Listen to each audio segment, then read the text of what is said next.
2010ஆம் ஆண்டு. அப்போது திமுக ஆளுங்கட்சி, அம்மா அவர்கள் எதிர்க்கட்சி.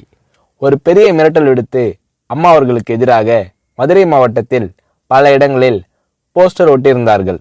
அந்த போஸ்டரில் அம்மா அவர்கள் மதுரைக்கு வந்தால் திரும்பி செல்ல மாட்டார், மதுரைக்கு அம்மா அவர்கள் வரக்கூடாது என்று மதுரை மாவட்டத்தில் பல இடங்களில் அந்த போஸ்டரை ஒட்டி பெரிய மிரட்டல் எல்லாம் கொடுத்தார்கள்.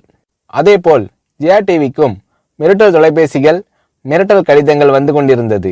ஜெயா டிவியின் செய்தி பிரிவினர் இந்த மிரட்டல்களை பற்றியெல்லாம் தியாகத்தலைவி சின்னம்மா அவர்களிடம் சொல்லி அம்மா அவர்களின் கவனத்திற்கு கொண்டு சென்றார்கள். அம்மா அவர்கள் துணிச்சல், வீரம், கம்பீரம் இவற்றின் ஒட்டுமொத்த உருவம்.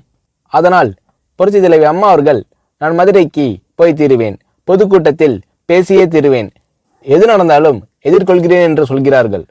ஒரு கட்டத்தில் ஜெயா டிவிக்கு மிரட்டல் எப்படி வருகிறது என்றால், ஜெயா டிவியின் அலுவலகத்தை வெடிகுண்டு வைத்து தகர்ப்போம், அம்மா அவர்கள் மதுரைக்கு வந்தால் ஜெயா டிவியை ஒழிப்போம், இப்படியெல்லாம் நிறைய மிரட்டல்கள் தொலைபேசியின் வாயிலாகவும் கடிதத்தின் வாயிலாகவும் வந்து கொண்டிருக்கிறது.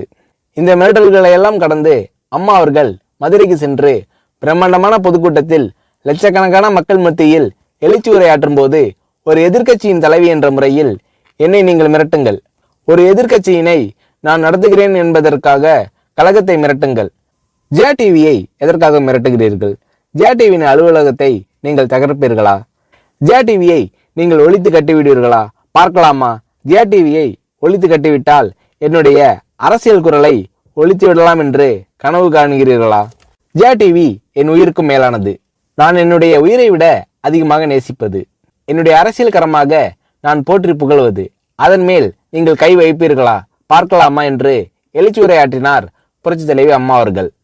இப்படியெல்லாம் அம்மா அவர்களின் அன்புக்கும் மரியாதைக்கும் பாத்திரமாக ஜெயா டிவி இருந்தது.